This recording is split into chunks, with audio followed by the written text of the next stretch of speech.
Greetings and welcome back to room 303, AP English, the Roberts Lectures. We are in the poetry section. We now turn to Stephen Spender's I Think Continually of Those Who Were Truly Great, his 1934 offering. Spender, our dates 1909 to 1995. Whoa, look at that, almost 100 years that he lived. Great English poet, novelist, as well as essayist.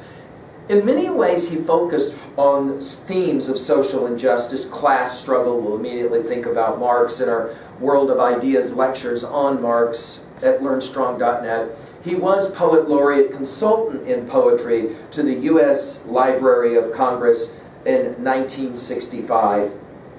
I think this is a really interesting poem in regards to this notion of what it is that you consider to be great.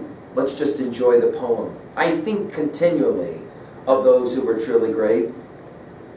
I think continually of those who were truly great, who from the womb remembered the soul's history through corridors of light where the hours are suns, endless and singing, whose lovely ambition was their lips, still touched with fire, should tell of the spirit clothed from head to foot in song, and who hoarded from the spring branches the desires falling across their bodies like blossoms.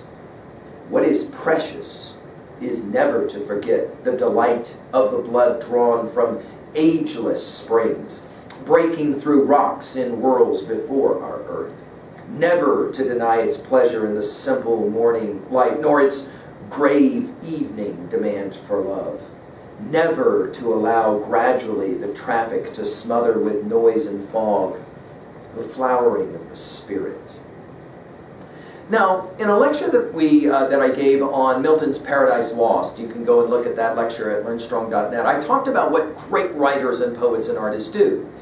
They have this really interesting romantic visionary thing going on. They're romantic, backward looking. They assume everything that comes before. They appreciate, respect everything that came before. But they also have this compelling ability to be visionary, to look forward, to gesture forward. I think Spender's poem is a celebration of the singers.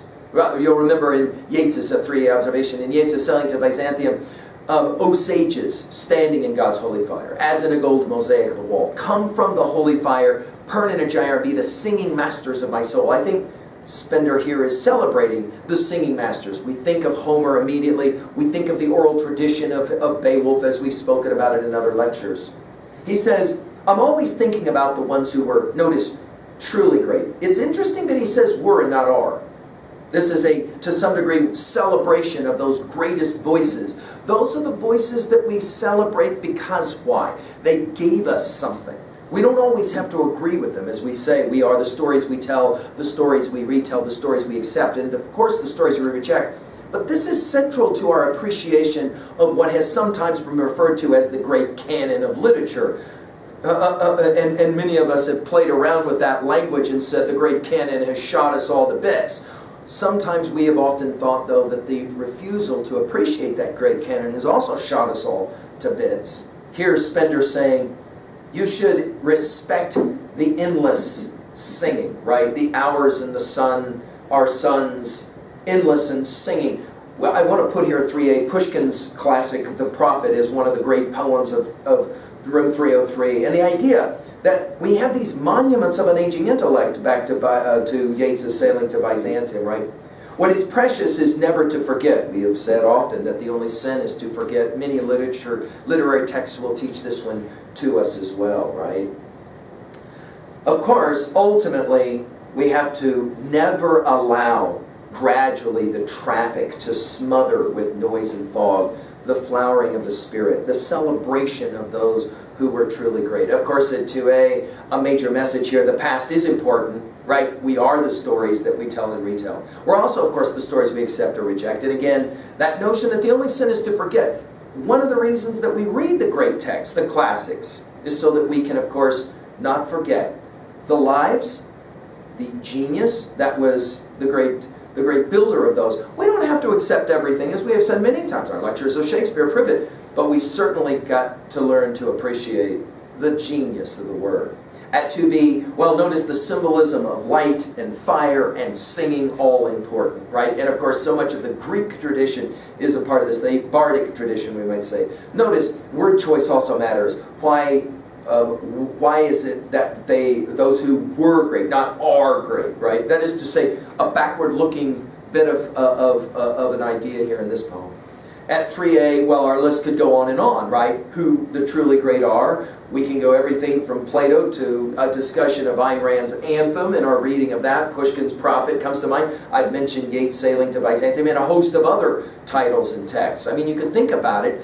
When we mentioned Mortimer Adler's classic volumes, the great books, in many ways, he was playing that game. And I think Spender himself was aware that to use the word great during the time that he is publishing this poem, there's a debate about what are the greatest books. The Harvard classics, of course, we've given lectures on as well at learnstrong.net. Finally, at 3b, who do you believe were the greatest, truly great thinkers? And who do you believe are the truly great thinkers? And on what grounds do you make your decision? And then finally, at 3b, what about you? Will you be one of the truly great? I think that a reading a poem like this challenges us to remind ourselves that this is exactly the question Milton asked as he got ready to write his great Paradise Lost. The value of the old texts, the importance of challenging those old texts with new texts and new works of art. We want to be balanced in our presentation in 303, respectful of both everything that went before and, of course, expectant of everything to come, including, hopefully, some of the stuff that you'll read. Well, I hope you'll pick up more Spender and read him. He's an amazing poet. Thank you.